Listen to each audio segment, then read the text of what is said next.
Então vamos fazer a nossa... Senhor Jesus, querido amigo, aqui nos encontramos mais uma vez, reunidos em teu nome, para estudarmos os teus ensinamentos, à luz da doutrina espírita. Nos ajuda, Senhor, a fazer essa divulgação da melhor forma possível. E abençoa e protege especialmente o nosso irmão Júnior da Paz, que vai usar a palavra, para que ele possa trazer os ensinamentos focados na nossa necessidade. Que essas palavras que ele vai trazer recaiam sobre as nossas reais necessidades. Muito obrigado, Senhor, por tudo. Que tua paz nos envolva, hoje e sempre.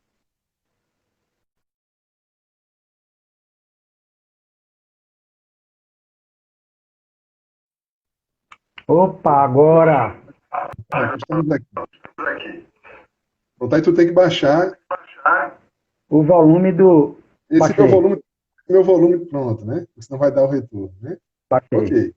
Beleza, Júnior. Então vamos dar início aqui. Deixa eu colocar também lá para começar lá no Facebook. A gente vai transmitir no Facebook e no Insta. Pergunta ao pessoal se o pessoal está ouvindo, né? Porque veja, o meu fone está aqui no celular do Instagram. Tá vendo? Está Certo. aqui no Tô celular vendo. do Instagram.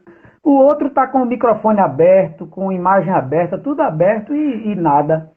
Pronto, mas não tem problema. A gente faz a tentativa. Se não ficar bom, depois que terminar no Instagram, eu gravo e coloco lá no Facebook. Não tem problema nenhum. Certo? Tá certo. O pessoal já Pronto. está aí entrando, né? Isso, exatamente. Então temos um tempinho aí. Então, já quem está dando início aos nossos trabalhos, né, gente?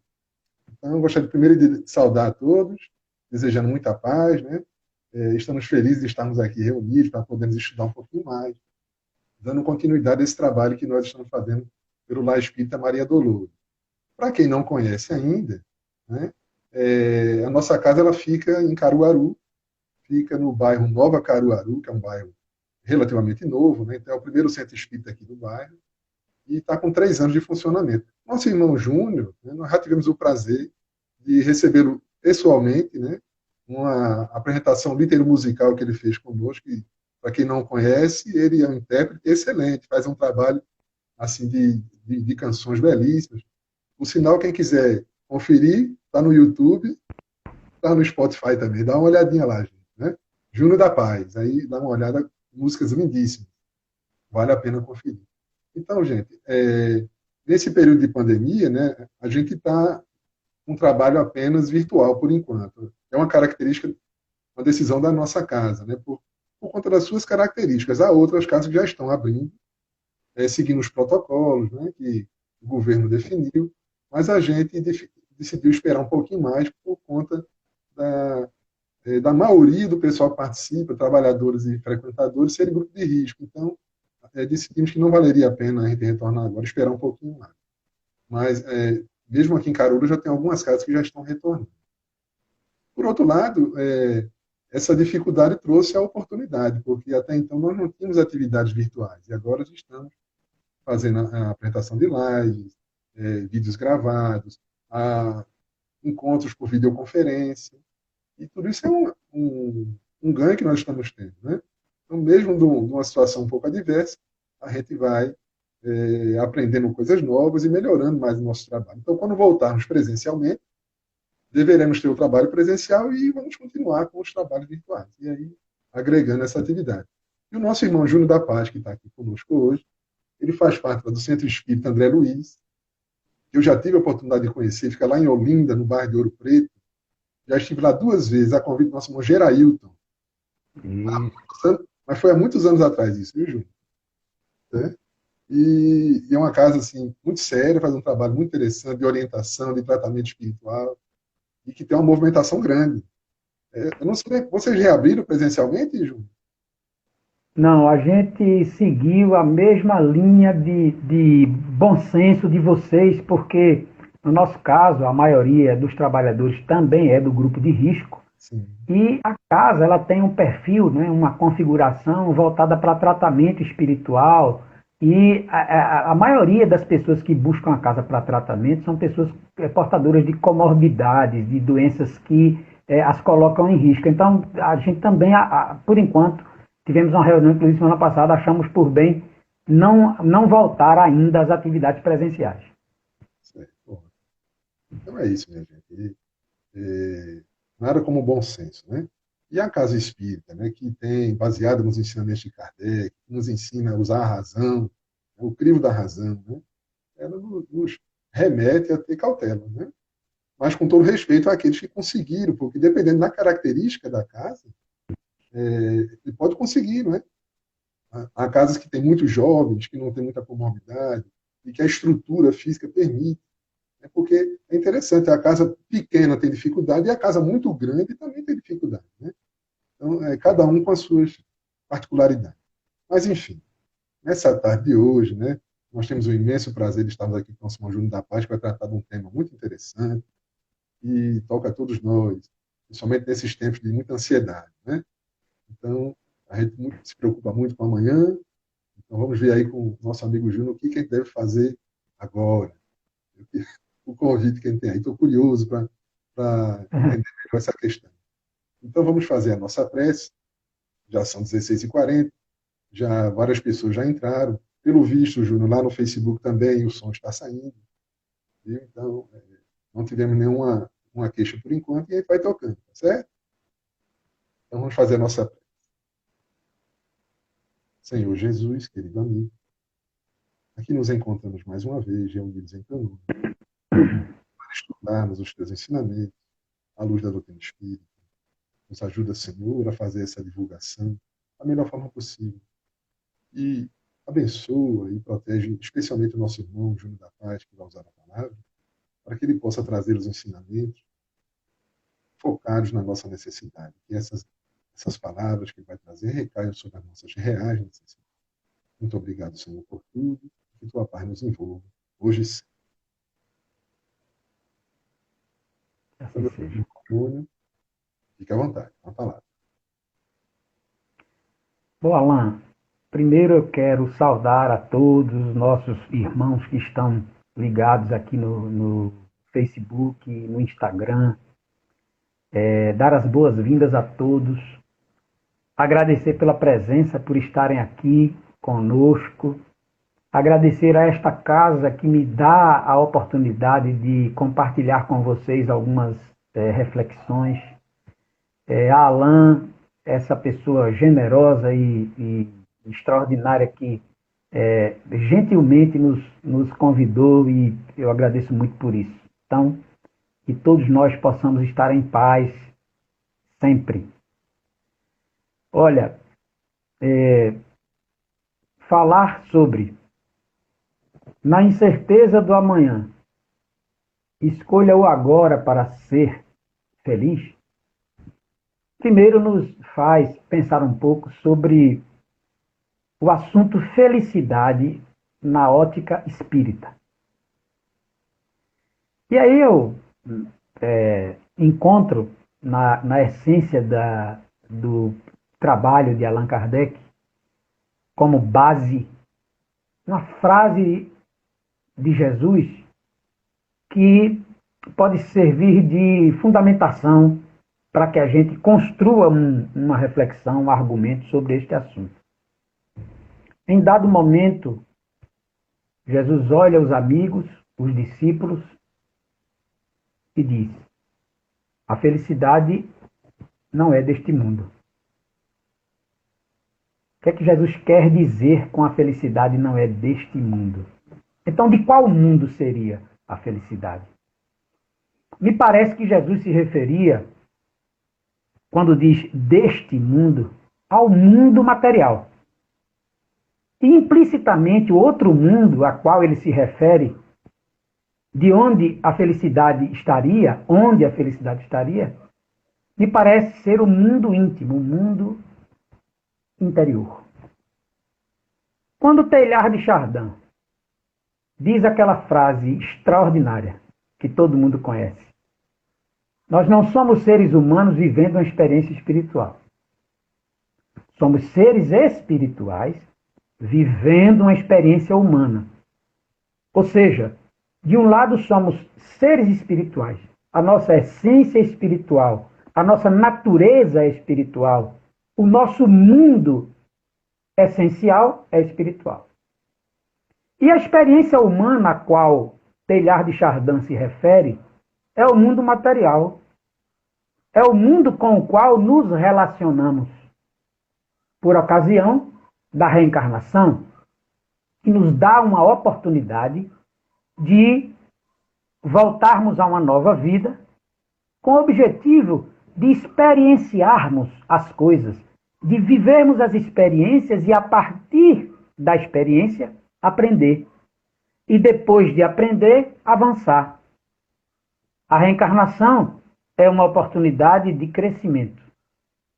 Então, da mesma forma que Teilhard de Chardin fala de dois mundos, do mundo espiritual e do mundo material, e espiritual aí no sentido de mundo íntimo, de mundo essência, Jesus também dizia, olha, a felicidade não é deste mundo aí de fora. Na verdade, a felicidade é deste mundo de dentro.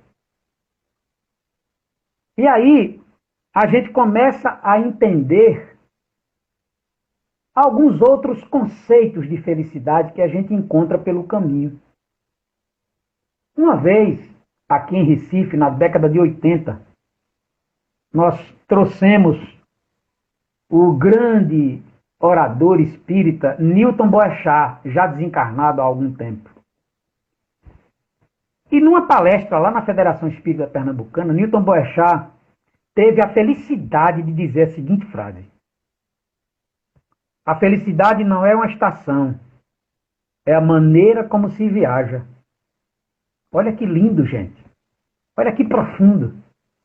Ou seja, não são momentos, é a maneira como você passa pelos momentos. Então, a felicidade não está na circunstância, mas na forma como você atravessa cada uma delas.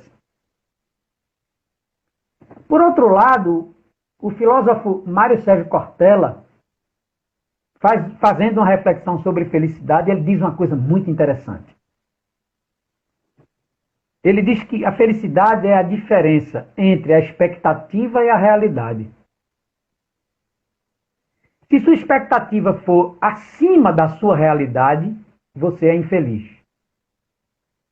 Mas se sua expectativa for abaixo de sua realidade, se sua realidade estiver acima de sua expectativa, você é feliz.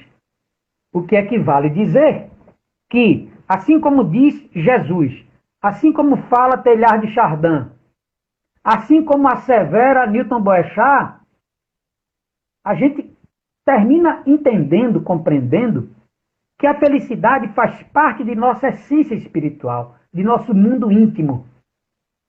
E ela não está nem nas circunstâncias, nem nas coisas que estão fora de nós. Significa dizer que, independente do que está à sua volta, a felicidade está dentro de você. Significa dizer que a felicidade é um estado da alma.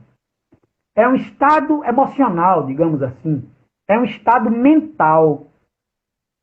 Depende de como você se relaciona, não com o mundo, não com os outros, mas com você.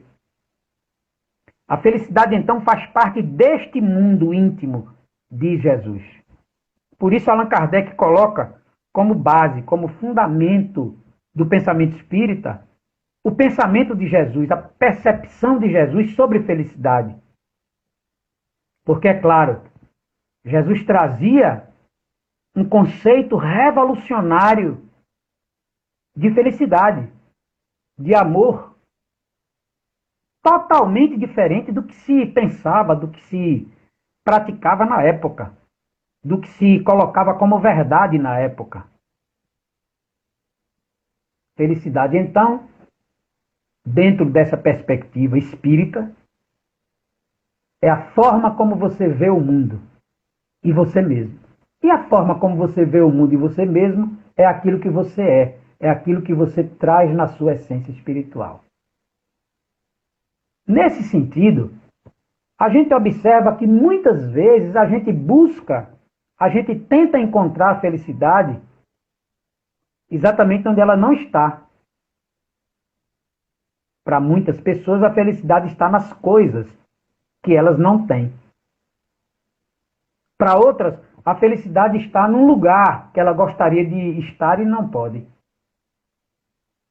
Para outras pessoas, a felicidade está em alguém com quem, se ela se relacionasse, seria imensamente feliz. Mas, na verdade, a felicidade não está em ninguém, não está nas coisas, nos lugares, nas pessoas. A felicidade já está em você. Ora, mas então por que é tão desafiador? Por que é tão difícil encontrar essa felicidade? Se ela já está em mim, por que eu não percebo? Por que tantas vezes eu não sinto isso? Ao contrário, sinto amargura, tristeza, pessimismo, sentimento de fracasso, ansiedade, angústia. Por que eu não encontro em mim a felicidade, já que ela faz parte deste mundo, do mundo interior? E aí a gente vai buscar justamente onde ela não está. Há pessoas que vivem da felicidade que experienciaram no passado. Então, no passado eu era feliz. Não é tão incomum você encontrar uma pessoa dizendo assim: ah, na minha época era maravilhoso. Na minha época não tinha isso. Na minha época a gente era feliz e não sabia. Me parece que há uma certa, digamos assim, uma certa movimentação de fuga. Como se você não pudesse ser feliz hoje. Como se as coisas de hoje não representassem satisfação, prazer, felicidade para você. Muitas vezes as pessoas remetem a sua felicidade para o passado porque não estão conseguindo encontrar no presente as razões para ser feliz. E ficam apegadas a um passado ilusório que vai ver que nem foi tão extraordinário assim como a pessoa está dizendo, porque você não estava lá para conferir, né? Então vai ser como a pessoa disse que foi. Né? A gente tem que acreditar. Mas nem sempre foi tão maravilhoso assim. Bem, mas as pessoas ficam usando o passado como escudo para se proteger dos seus desencontros do presente. Ora, quando a gente sabe que o passado ele é importante na vida da gente como referência. Só como referência. Por que é que Deus deu o esquecimento do passado? E outras encarnações? Por que é que na nossa estrutura neurológica a gente esquece o inconsciente? O inconsciente está lá. Inclusive, é muito mais, é 90% da estrutura psíquica da gente é o inconsciente. Por que é que a gente não lembra do inconsciente? Porque é necessário. Porque é importante. Porque você tem que extrair do agora, do momento, do hoje, os elementos íntimos, essenciais, para você ser feliz. O passado, então, serve só de referência. Se foi um passado desditoso, se foi um passado sofrido, se foi um passado difícil, a referência é: aprendi com o sofrimento. E agora eu vou fazer diferente. Se eu errei, eu agora não vou mais fazer assim, porque eu já passei pela experiência do erro, já vivi a consequência da dor, porque sofrimento é consequência, né? E agora eu aprendi, então o passado serve de referência. E se o passado foi agradável, feliz, prazeroso, também serve de referência positiva para hoje. Então eu vou repetir. Se eu acertei e fui feliz com minhas decisões, vou continuar nessa mesma estrada, tentando potencializá-la, tentando melhorar as condições e encontrar novas oportunidades. Então, passado é sempre perspectiva de referência. Mas algumas pessoas, Alan, se tiver alguma questão, pode interromper, viu? A gente vai conversando, viu? Algumas pessoas remetem a sua felicidade para o futuro. Eu não sei se você se identifica, de certa forma, com uma pessoa que foi educada para estudar, ter uma formação profissional, ter finalmente uma profissão, constituir família, ter filhos, trabalhar muito para manter a família, no fim se aposentar para descansar e ter uma velhice tranquila ao lado de sua família. Me parece um projeto bem comum entre nós. O problema não é o projeto. O problema é que muita gente fica o tempo todo remetendo para o futuro a sua felicidade. Então hoje, eu, adolescente, não tenho dinheiro, tenho que estudar, mas eu vou estudar para que quando eu me formar eu tenha a minha profissão e aí tenha a minha autonomia financeira para tocar a minha vida. Então a felicidade vai estar quando? Quando você se formar. Aí depois que você se forma e começa a exercer sua profissão, aí a sua felicidade já não está mais ali. Aí a sua felicidade está no encontro com a sua alma gêmea, que vai lhe tornar uma pessoa feliz e vai constituir família com você. E aí a sua felicidade é quando você tiver a sua família. Mas quando você tem sua família, a sua felicidade passa a ser a estabilidade financeira, tão desejada, tão almejada por tantas pessoas. E aí você atinge a estabilidade financeira. Depois da estabilidade financeira, aí você já pensa em se aposentar, em descansar, porque trabalha muito. E o que eu percebo é que, normalmente, a felicidade está sempre sendo jogada para frente. E as pessoas nunca estão felizes plenamente. Nunca estão plenamente felizes. E tem também aquela pessoa que acha que a felicidade, são os hedonistas, acha que a felicidade está no gozo, no prazer imediato. Desde que eu tenha o que eu quero agora, desde que eu possua o que eu desejo agora, eu sou feliz. Pessoas que não estão nem aí para o futuro, nem aí para o amanhã, que querem gozar no momento e pronto. E ali está a sua felicidade, que naturalmente, como essas pessoas transportam a sua expectativa de felicidade para o imediato, para as coisas que estão à sua volta, cria naturalmente, inevitavelmente, um vazio existencial, porque mesmo a pessoa vivendo só das coisas que estão fora dela, das coisas materiais, ela continua sendo um espírito, na essência, um espírito. Ou seja, embora a felicidade esteja dentro de nós, nós estamos procurando ela fora. Em algum momento da vida da gente, no passado, no futuro. E essa coisa de passado e futuro é uma viagem mesmo, porque passado não existe mais, a não ser na nossa lembrança. Futuro também não existe, porque o futuro vai depender, inclusive, de nossas escolhas, de nossas decisões, de nossos sentimentos, dos sentimentos que a gente vai escolher. O futuro vai depender também de nossas atitudes, sobretudo de nossas atitudes. Então, me parece que a questão da felicidade, ela está dentro de nós. E aí, como é que a gente faz? Que passos a gente tem que dar para encontrar a felicidade dentro da gente? Já que a felicidade é do mundo interior. Né? Já está provado, todo mundo já sabe que viver para as coisas de fora não traz felicidade. Não traz. Não é?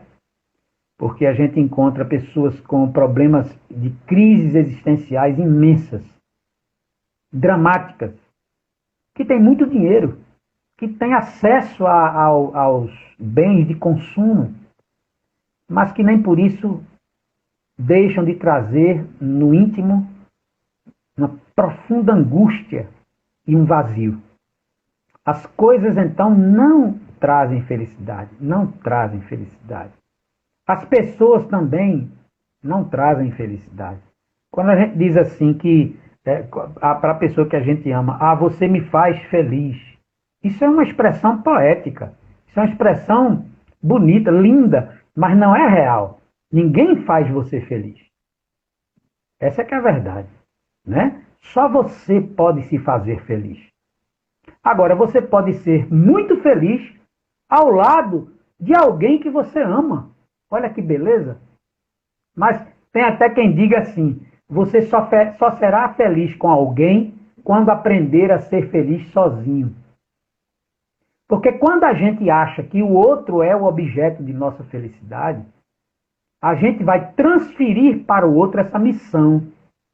Ninguém veio com a missão de nos fazer feliz. Ninguém tem essa missão. Porque é impossível. Por isso que a mãe, por mais que ame o filho, ela não consegue fazer o filho feliz. Porque a felicidade é uma tarefa própria, única de cada um de nós. Não tem como ninguém nos fazer feliz. Então não tem essa missão. Quando você transfere para alguém a missão de lhe fazer feliz, no momento em que a pessoa não corresponder àquilo que você projetou nela, a expectativa que você projetou, você vai se decepcionar. Tem uma frase que diz assim, quando você amar alguém, não ame pela beleza, porque um dia ela acaba. Não ame pela admiração, porque um dia você se decepciona. Todo mundo erra. Quando amar alguém, ame simplesmente, sem condições. Por quê? Porque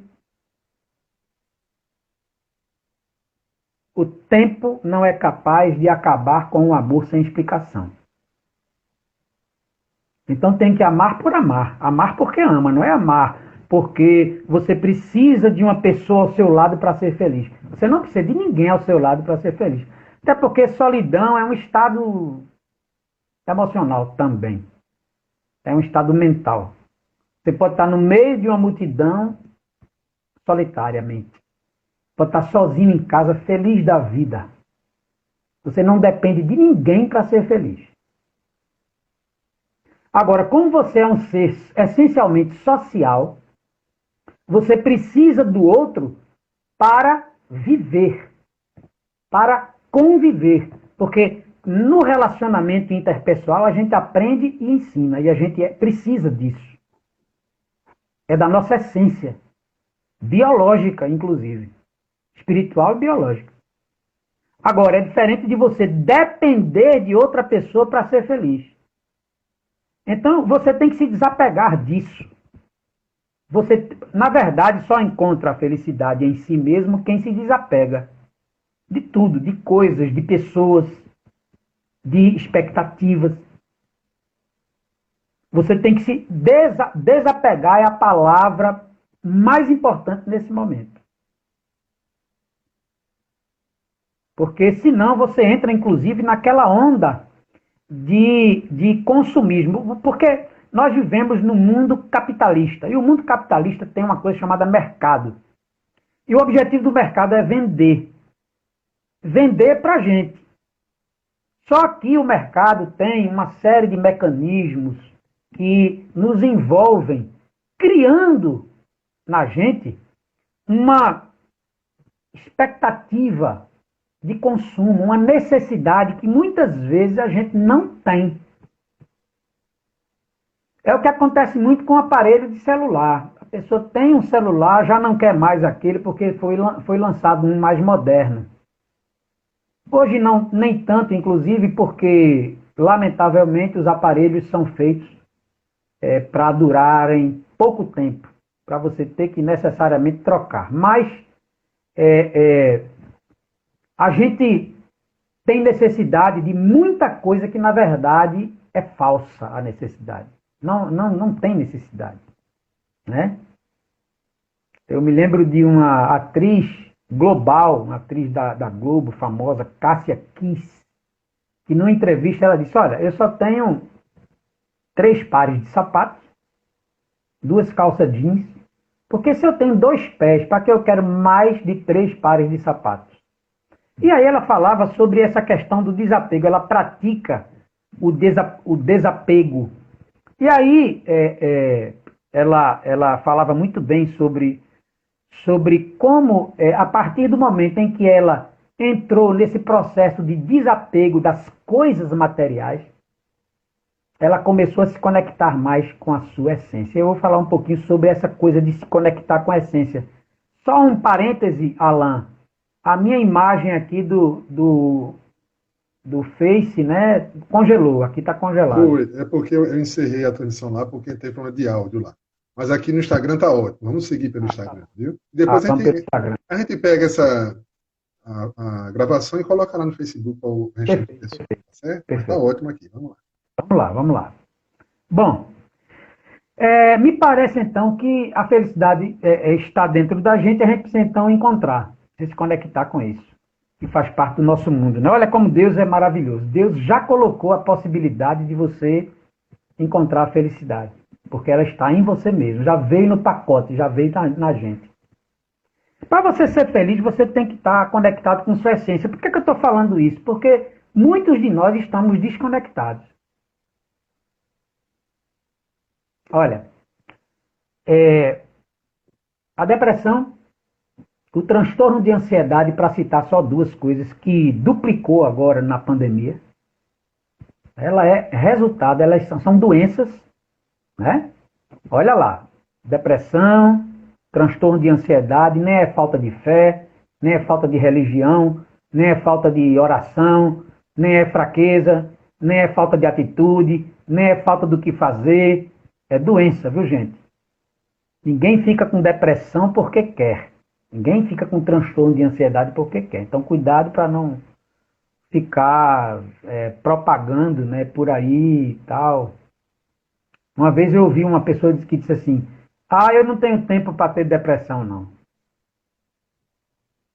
E, lamentavelmente, essa pessoa teve depressão.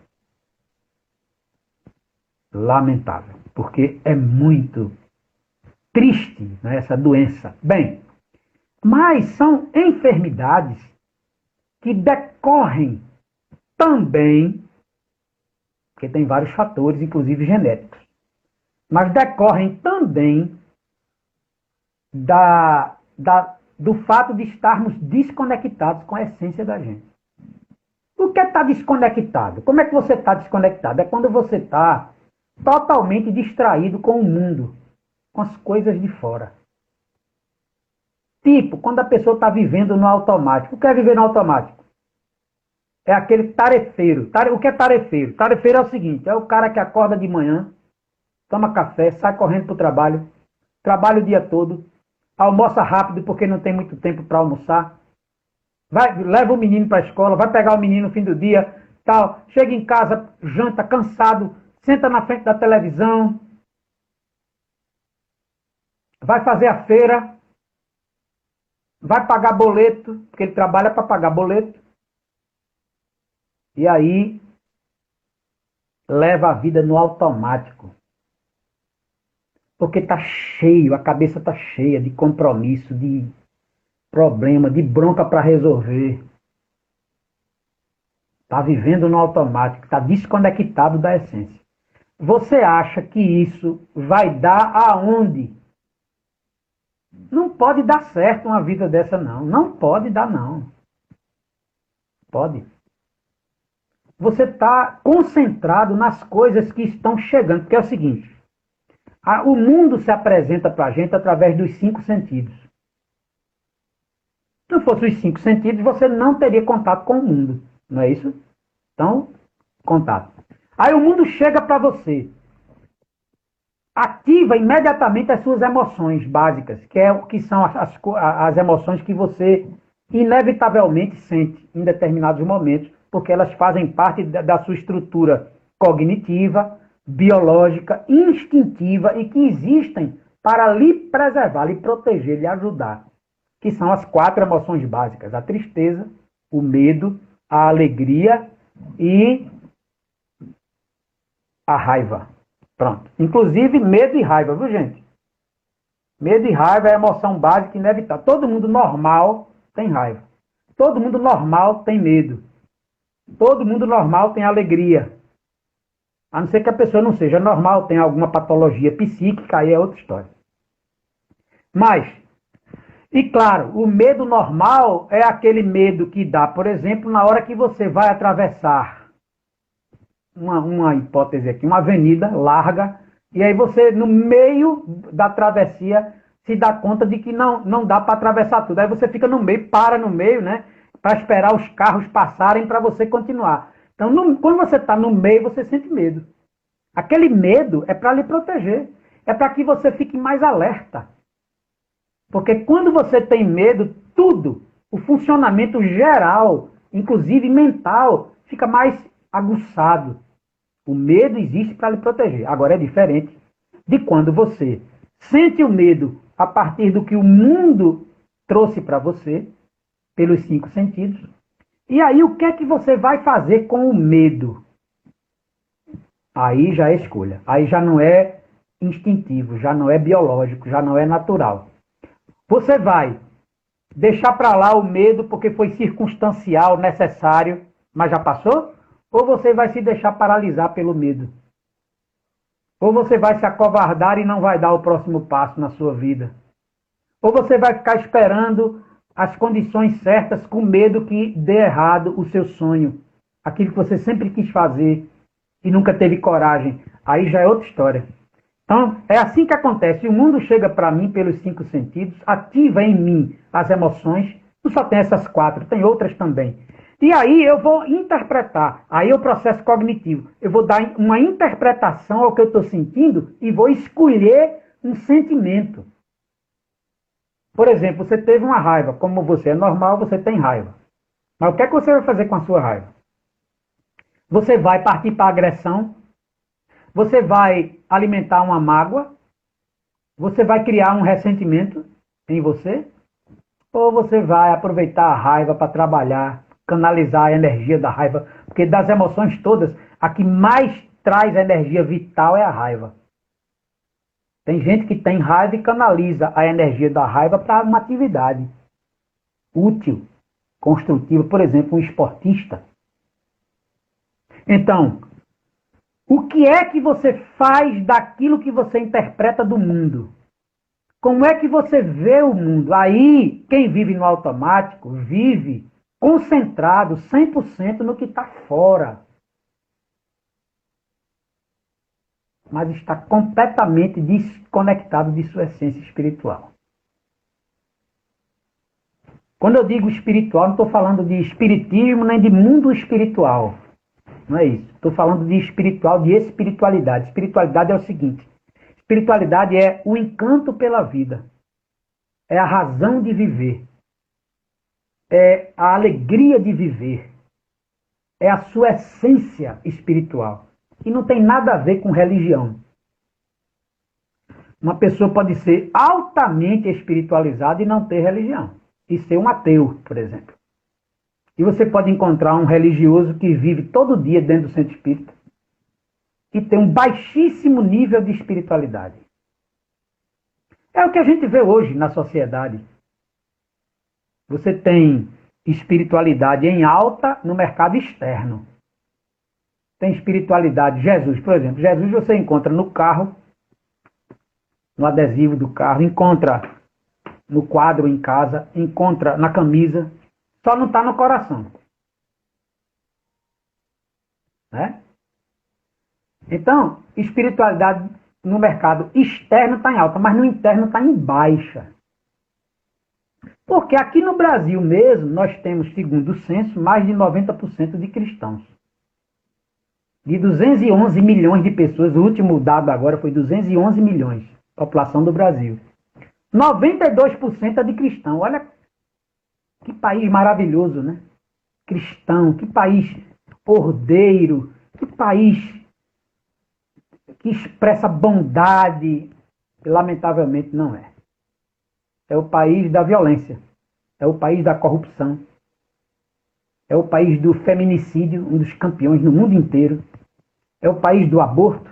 É o país do... Olha, os números da violência aqui no Brasil são números de guerra. Na guerra da Síria, a média de mortes por ano é de 10, 15 mil. No Brasil, por ano, meu amigo e minha amiga, 60 mil pessoas morrem por arma de fogo. Não é outro tipo de morte trágica, não. É só por arma de fogo. São números de guerra civil que a gente vive aqui. Ora, toda esquina tem uma igreja aqui no Brasil. Jesus está em toda esquina, mas não está no coração, não está no comportamento. Porque é o país do preconceito. Nós não somos um país maravilhoso como dizem, não. Não somos. Porque não tem como achar um negócio desse. Não tem como você considerar que o Brasil é um lugar maravilhoso. Não é. Não é. Mas tem mais de 90% de cristãos. Cadê o cristianismo? Então veja, a maioria das pessoas estão vivendo no automático. Por isso que a gente tem no mundo inteiro, agora em 2021, a depressão é a doença mais incapacitante para o trabalho do planeta. Então não por acaso, não é por acaso. Tem gente que não entende como é que está tendo essa epidemia de depressão. A gente precisa mudar de vida e se conectar. Vamos finalmente a falar um pouquinho como é que a gente se conecta, né? Olha, Sócrates já dava a regra, conhece-te a ti mesmo. Digo, nem Jesus, que já é 600 anos depois de Sócrates. Sócrates já dizia, conhece-te a ti mesmo, ou conhece a ti mesmo. Mas como é que eu me conheço? Aí, você, como você não tem ainda, e quando eu digo você, eu estou falando de mim, né? Porque eu sempre digo, quando eu falo, que eu falo primeiro para mim. Claro, isso é uma reflexão que eu faço para mim. Eu preciso ouvir tudo isso, né? Isso tudo para mim é um desafio também. Sou melhor que ninguém. Como é que eu faço isso? Eu recorro às ferramentas. Como eu ainda não tenho isso estruturado, sedimentado em mim, eu vou para as ferramentas. Quais são as ferramentas? Do autoconhecimento. Como é que você se autoconhece? Aí tem várias. Primeiro, estudo.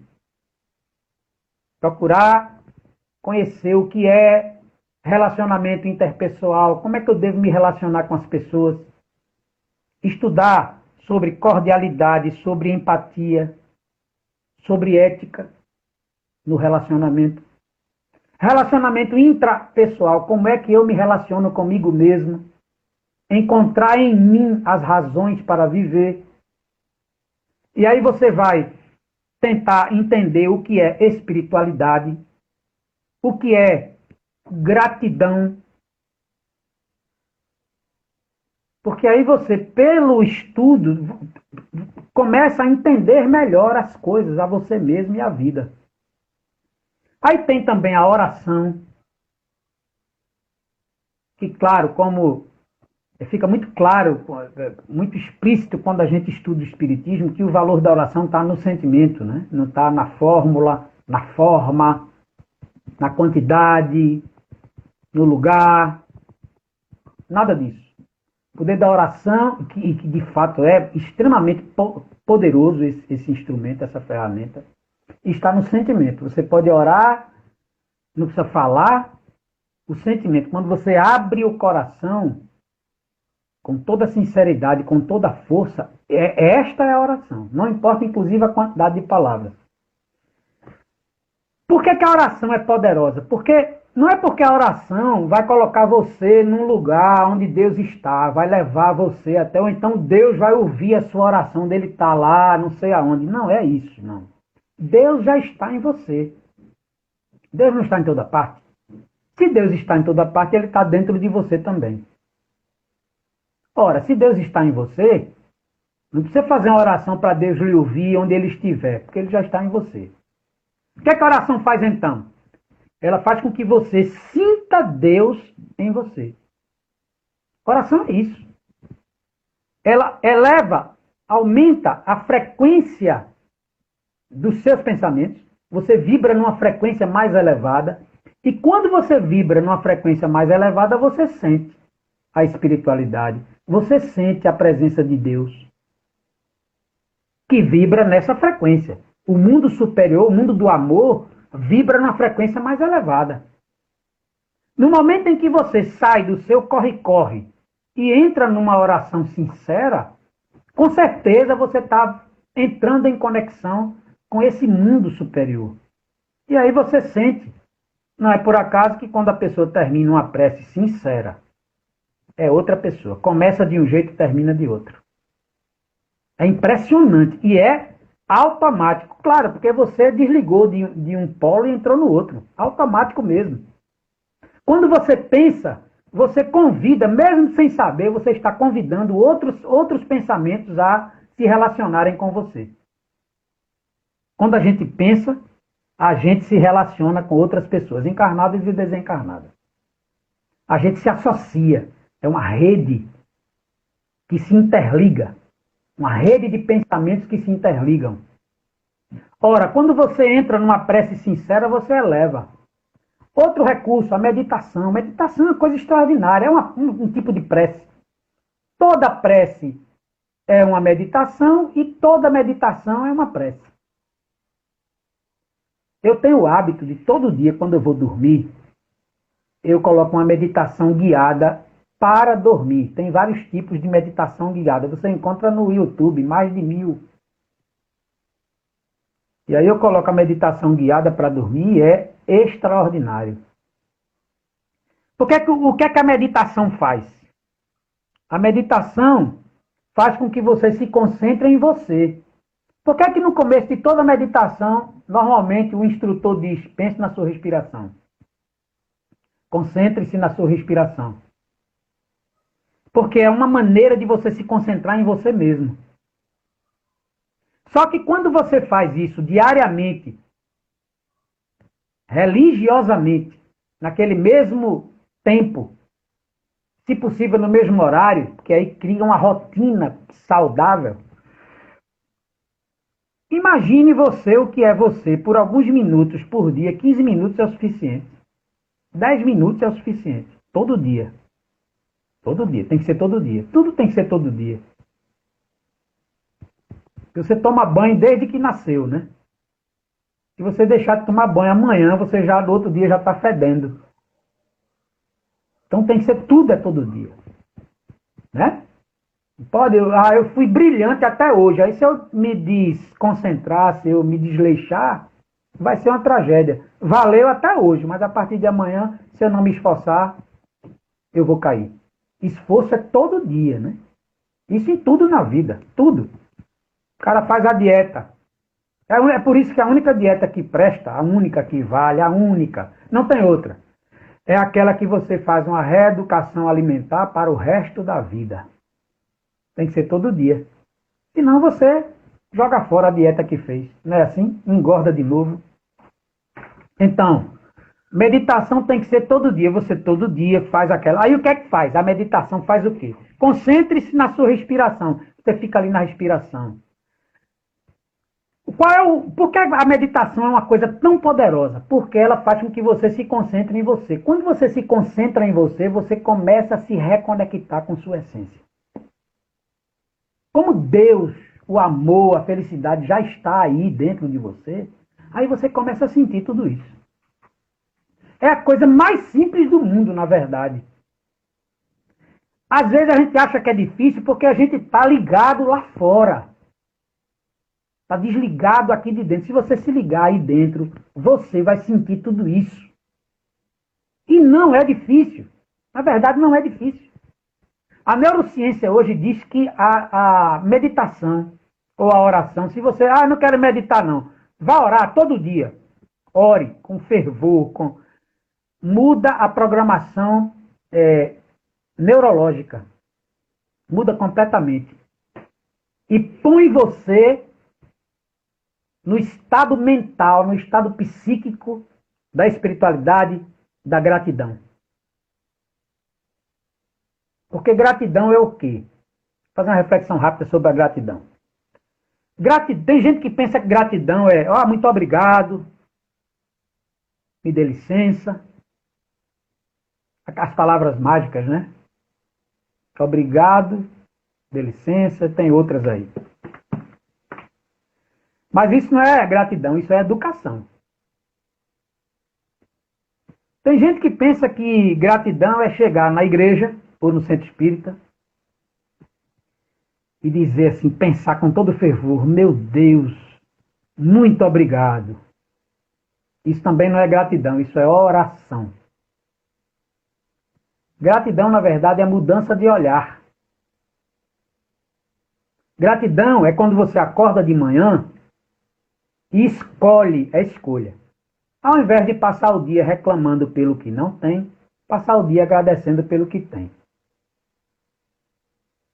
Isso é gratidão. Gratidão, então, é atitude. É mudança na forma de ver a vida. Então está aí dentro, a gratidão já está aí dentro. A espiritualidade já está aí dentro. Tudo já está aí dentro. Porque você é um espírito criado por Deus. Ou seja, você saiu das mãos de Deus.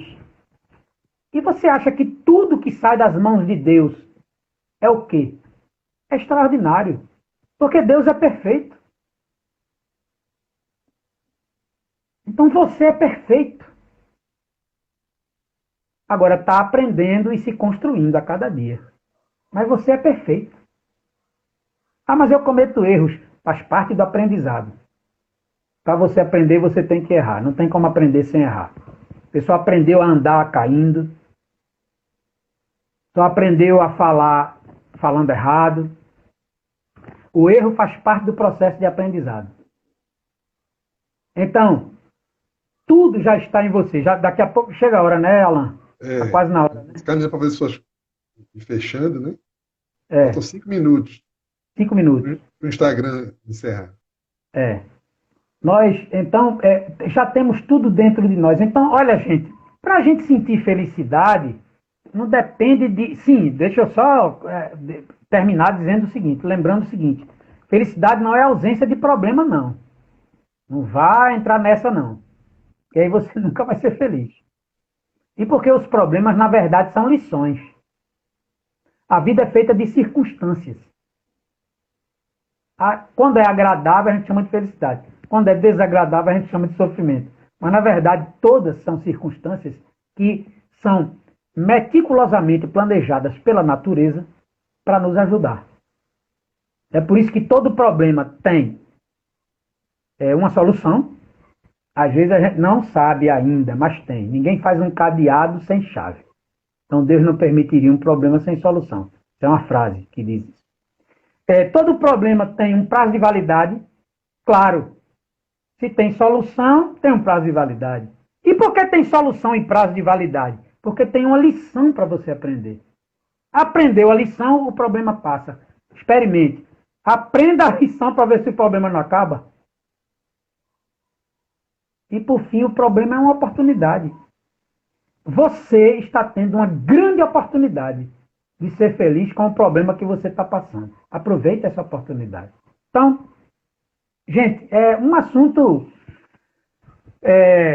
muito vasto, né? Muito amplo. Eu quero agradecer a atenção de vocês aí, vocês que ficaram aí na live, né, até agora. Muito obrigado pelo carinho, pela atenção. Alan, muito obrigado pelo convite. Que Deus abençoe a todos. Eu quero deixar aqui o abraço do Centro Espírita André Luiz, a nossa casa querida, que também, assim como vocês, está atravessando esse período, né? Da melhor forma que pode, né? Fazendo o melhor, inclusive trabalhando como vocês, a gente tem feito aí os trabalhos remotos, né? Online, graças a Deus. Muito obrigado. Até a próxima, se Deus quiser. Se Deus quiser. Nós que agradecendo, viu, Júnior? Foi ótimo. Teve uma participação boa, o pessoal comentou. Todo mundo, não houve pergunta, o pessoal concordando e se encontrando nas suas palavras. Né? Foi bem interessante, viu? E houve uma frequência bem interessante aqui. Acho que atingimos o objetivo. Então, nós é que temos que agradecer muito sua disponibilidade. E como o assunto é muito vasto, depois a gente marca uma Isso. segunda vez para você completar mais algumas coisas, né? Acrescentar mais. Tá certo, Júnior? Pronto, Tá certo. então vamos encerrar agora, tá certo? Fazendo a nossa prece. O nosso irmão falou, né? Melhorando, elevando nossas vibrações aí, para sentirmos melhor a presença divina em nós. Senhor Jesus, querido amigo, nos ajuda, Senhor, nessa luta que enfrentamos contra nós mesmos, muitas vezes. Nos ajuda a aprender mais com as lições que a vida nos dá. Nos ajuda a nos encontrarmos com Deus, aos poucos, da nossa forma, sendo mais otimistas e buscando ser felizes de verdade. Que aproveitemos, Senhor, as palavras que foram ditas pelo nosso irmão em nossas vidas, para que não seja apenas uma admiração pelo que é belo, mas que seja realmente uma inspiração para nossas vidas. Que o Pai nos envolva, hoje e sempre. Senhor. Muito obrigado. Sim, sim. Pessoal, muito obrigado a todos. Júnior, mais uma vez, muito obrigado, viu? Grande abraço Obrigado. para você. Grande abraço.